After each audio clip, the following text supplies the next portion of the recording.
Hello. Oh. We're good. So today we're going to do a little bit of a Q&A about blood testing and the importance of having your blood tested as an athlete. And Rosie's going to fill in a little bit more about it. So, first of all, can you tell us, why should we get our bloods done? What is the importance of having blood testing? Sure. So blood testing nowadays is becoming a lot more common in bodybuilding for a couple of reasons. So I'll go into why I get my bloods done first and why your doctor might not do yours for you in your GP surgery. So I work for MediCheck, so I'm one of the doctors who interprets the blood results for people that want them done privately. And there's a variety of reasons that I wanted to get my bloods done this time round. So I'll just start with the main one. So I'm going to be going into a prep soon, and I want to make sure that my body is in the best possible place to recover and to take a period of dieting, because dieting is pretty stressful for your body, as we know. So that's the first reason. And the second reason is just really for a baseline so that I can monitor it throughout my prep. So I'll probably get another set done halfway through prep and then another set after my prep as well. And what are the main factors that you're looking for, particularly when you're going into a prep? Yeah, sure. Because that you're worried about making sure that they're in line. So I think the basics, especially as a female, are your hormones. So you want to make sure that you've got a decent estrogen profile.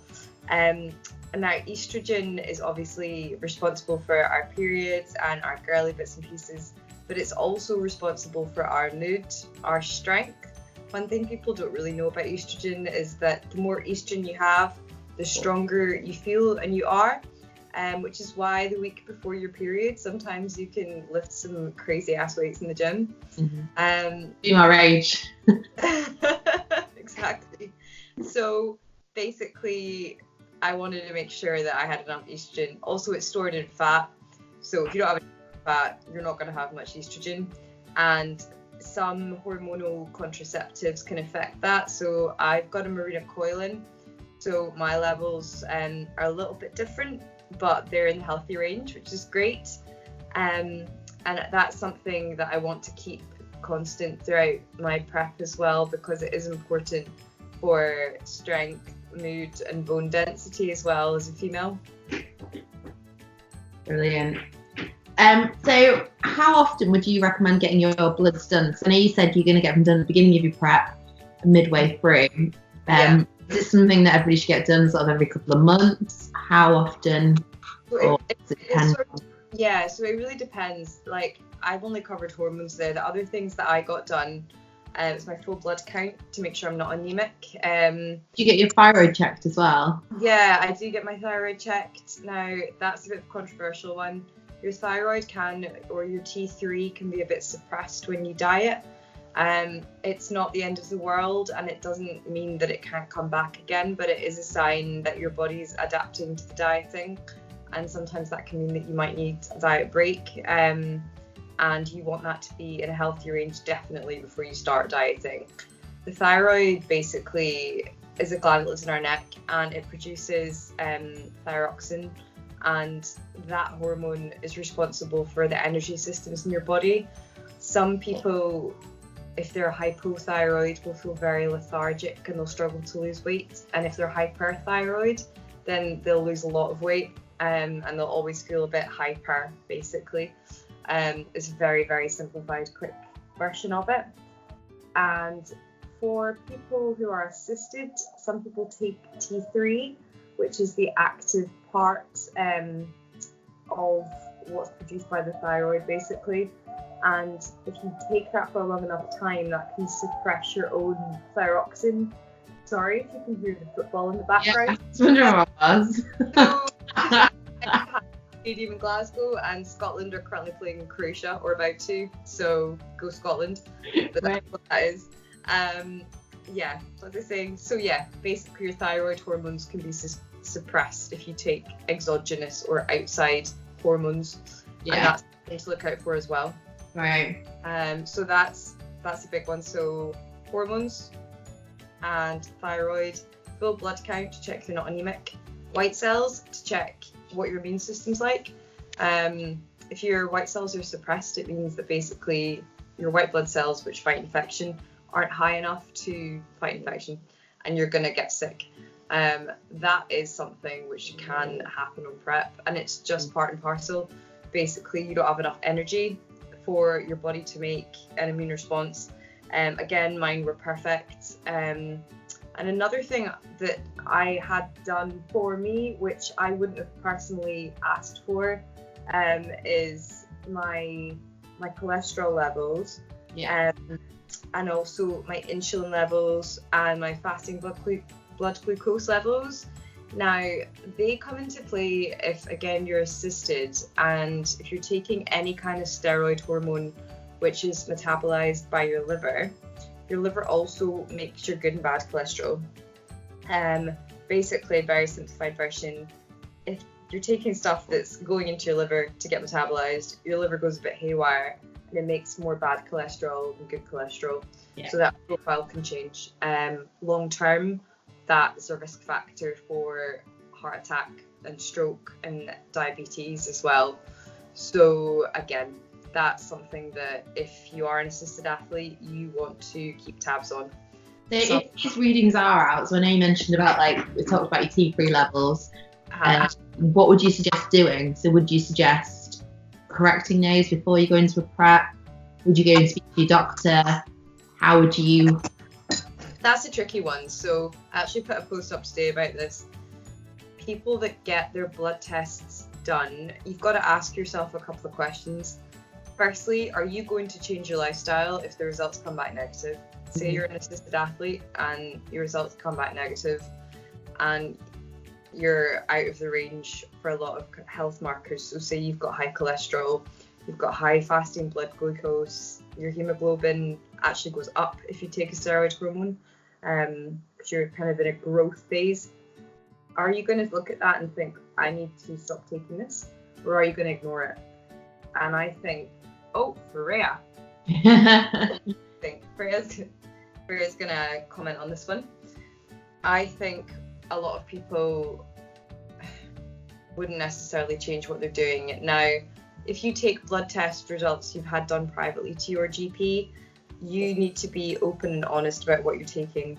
If you give them this blood test result and say out of the blue, they're going to be very confused and they're going to take an awful lot of time thinking about what to do and probably a lot of useless investigations. Whereas if you're open and honest, they can educate themselves and try and help you.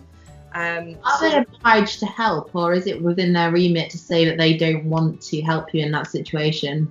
So legally, we don't advise on steroid use because they're an illegal drug. Yeah. It is the same as if a patient came to me who was an alcoholic or took a lot of street drugs. My stance on it is do no harm. So help them and advise them in a way that's going to help improve their health markers. So say somebody's cholesterol is high, lifestyle things that they can adjust to combat that, and other things that they can kind of take alongside to combat that, as opposed to stop taking this. Because it's like if I say to somebody who smokes 20 a day and has smoked 20 a day for years, stop smoking cigarettes, they're not going to.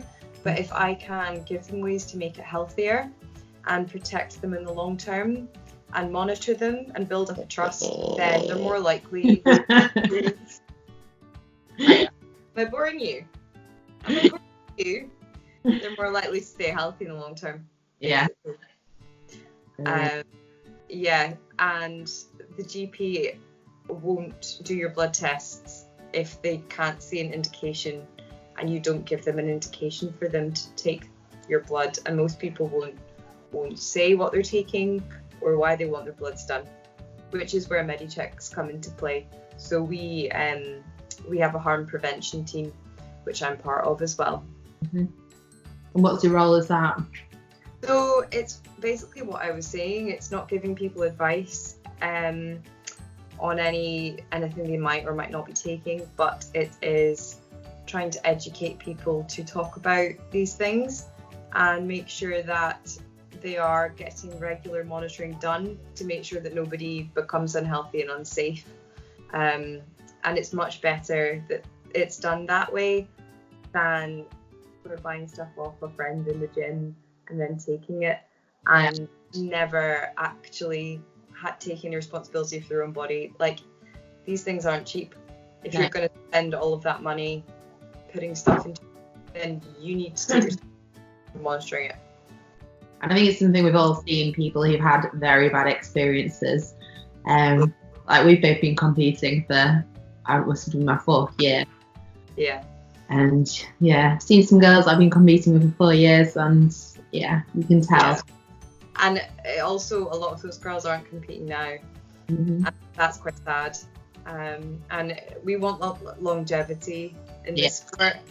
And I don't think a lot of what we're seeing now is going to let people have a long-term career if they don't start to kind of look after their health a bit better. Definitely. Brilliant. What I would say is, it's not just people who compete. For like performance enhancing drugs, people now take them to go on a holiday in Ibiza, you know, and they think it's the same as taking a fat burner, and it's really not. But these are hormones that can cause irreversible change to your body, and I think you need to know the risks and take responsibility.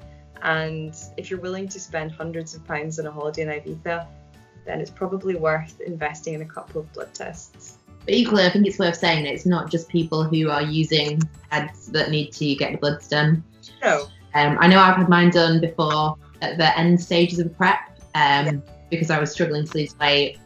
Yeah. And there was like underlying issues as well. So, and at that point, like, I wasn't using anything. So I think it's worth noting that a lot of people have the impression it's only people who are using performance enhancing drugs who need to do this. Absolutely not. Absolutely not. I mean, our clients range from athletes competing in various sports to general population clients, people going through menopause, weight loss clients, people struggling to put weight on, and also the most common one is people feeling tired all the time.